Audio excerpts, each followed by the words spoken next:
নমস্কার, আমি অয়ন্তিকা আর আপনারা এই মুহূর্তে দেখছেন বাস্তব নিউজ। বিস্তারিত খবরটি জানতে সম্পূর্ণ ভিডিওটি দেখুন। ধন্যবাদ।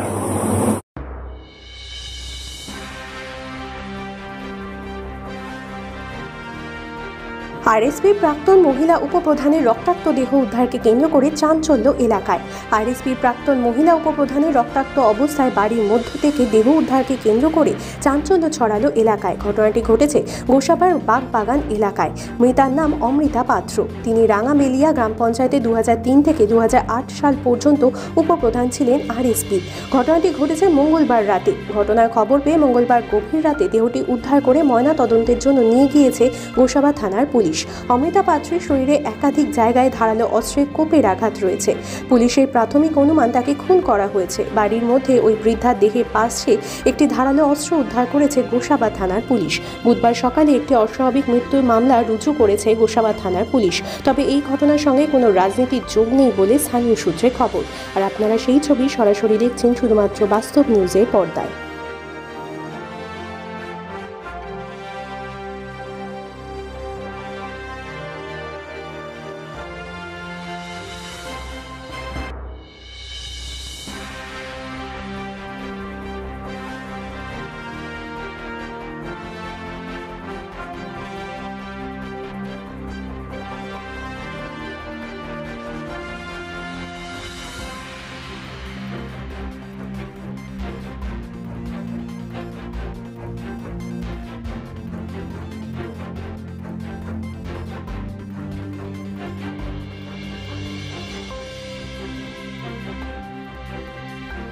জানি না, আমি রোজ দিন যেমন অফিস যাই তেমন কালও অফিস গেছিলাম প্রায় 11:30টার সময়।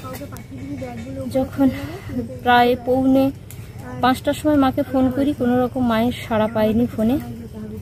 ইভেন মা যদি কোনো রকম বৃষ্টি হয় বা কোনো দুর্যোগ চলে, মা তখন আমাকে বারবার ফোন করে তাড়াতাড়ি বাড়ি ফেরার জন্য। কাল সেরকম কিছু ঘটনা ঘটেনি।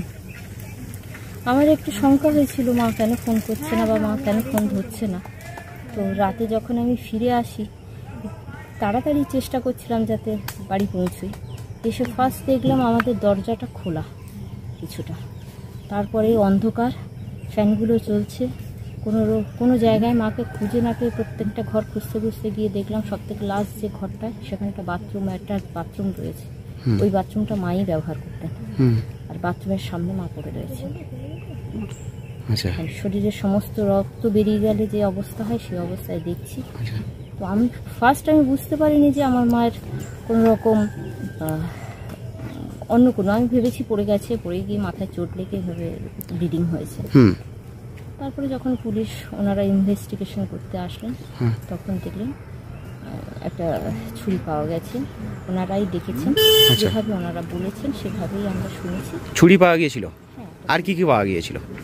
আর একটা সামনে টর্চ ছিল, আচ্ছা, আর চায়ের কাপ ছিল। কি মনে হচ্ছিল?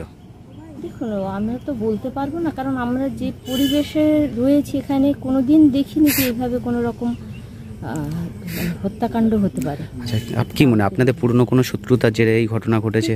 শত্রুতা বলতে হ্যাঁ, আমাদের চারপাশে আমাদের যে প্রতিবেশী আছে সবার সঙ্গে আমাদের খুব ভালো সম্পর্ক। এখানে আমার মায়ের সঙ্গে ভালো সম্পর্ক, তার সঙ্গে কোনো রকম কিছু নেই। একটু আধটু সমস্যা থাকতেই পারে, আমার জ্ঞাতিবর্গের সঙ্গে সমস্যা রয়েছে, কিন্তু সেই সমস্যাটা মনে হয় না এত বড় কিছু হতে পারে। আচ্ছা, কি আপনার কি মনে হচ্ছে কোনো পরিকল্পনা করে রয়েছে? ওনারা যতটা ইনভেস্টিগেশন করবেন, যেটা আমাদের হাতে এনে দেবেন আমরা সেইভাবেই করব। আপনার দিদি যেমন একটা অভিযোগ করছিল যে মাকে খুন করা হতে পারে। হ্যাঁ, তাই তো এভিডেন্স দেখে তাই তো মনে হচ্ছে। ছুরিটা তো আর এমনি এমনি ওনার মাথার পেছনে থাকবে না, বা ক্ষতটা তো এমনি এমনি হয়ে যাবে না। আমার মা তো নিজে ক্ষতটা বানাতে পারবে না। নিশ্চয়ই কিছু ঘটনা ঘটেছে। আপনাদের কি মনে হচ্ছে? তাই মনে হচ্ছে যে যেটা কি হয়েছে না হয়েছে তদন্ত সাপেক্ষ। আচ্ছা, তদন্ত করে ওনারা যেভাবে আমাদের বলতে পারবেন যে কি হয়েছে ঘটনাটা, সেইভাবে আমাদের ঠিক হবে। তা আপনার মা কতদিন বছর আগে আরএসপি সদস্য ছিল জানা গেছে? আমলে। আচ্ছা, কোন দল করতো? বামফ্রন্ট আরএসপি দল আমাদের এখানে। আচ্ছা, 9 আগে। তখন কি পঞ্চায়েতে উপপ্রধান ছিল? মা 15 বছর পঞ্চায়েত ছিলেন, তারপরে 10 বছর মতন উপপ্রধান ছিল। আচ্ছা, রাজনীতির কারণে খুন হতে পারে বলে মনে হয়? সেটা তো অনেক দিন হয়ে গেছে, তার কি রেশ আজও পর্যন্ত চলবে? আজ তো অনেক কটা বছর চলে গেছে। হয়নি যে রাজনীতির আমরা কবলে পড়িনি তা কিন্তু নয়, আচ্ছা, অনেক কিছু সহ্য করেছি, অনেক কিছু হয়েছে আমাদের সঙ্গে। কি হয়েছিল তখনকার সময়? তখনকার সময় অনেক কিছু, মানে বাবা মা যেহেতু আরেস্ট করতেন, তাদের উপরে মানে প্রেশার ক্রিয়েট করা হয়েছে, সেগুলো হয়ে গেছে, কিন্তু এখন তো তা কিছু চলছে না। কোন দলের বিরুদ্ধে তখন অভিযোগ ছিল? দলের বিরুদ্ধে অভিযোগ দেখুন, এখন তো আর অভিযোগ করে কিছু হবে না। হ্যাঁ, আমাদের এখন নর্মালি দেখার ওনার সঙ্গে কি হয়েছে সেই ঘটনাটা তদন্ত করা। পুলিশ তদন্ত করলে সব কিছু বোঝা যাবে। কি নাম আপনার? মীনাক্ষী পাত্র।